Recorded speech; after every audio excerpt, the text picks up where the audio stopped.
18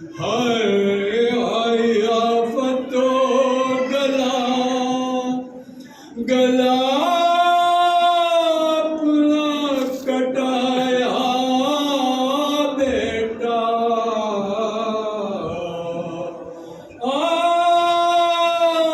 آپ سے موئے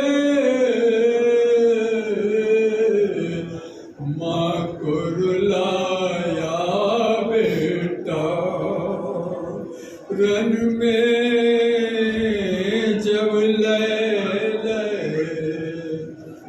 کشتی سواری آئی ایک وہ دن تھا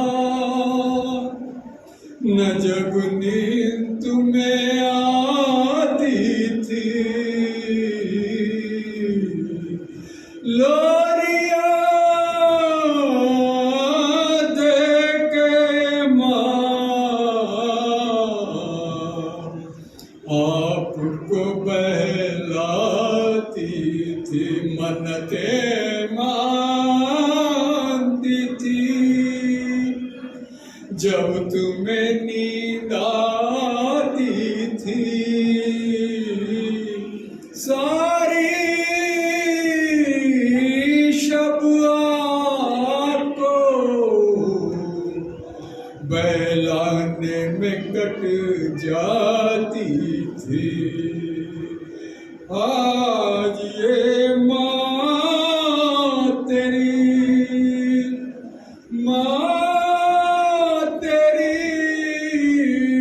میت پہ کھڑی روتی ہے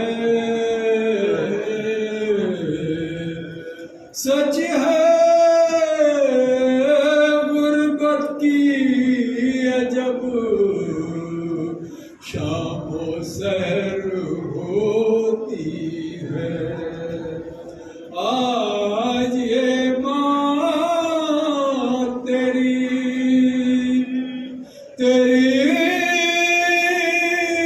میت پہ کھڑی روتی ہے سچ ہے غربت کی عجب شام و سحر ہوتی ہے رن میں جب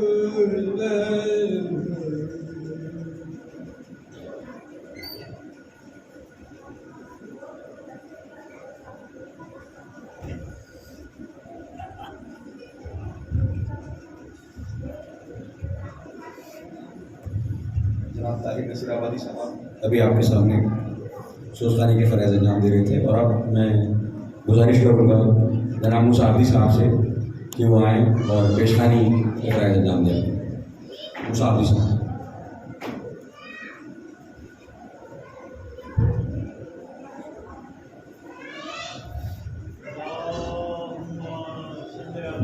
محمد علیہ محمد بارے دیگر سروار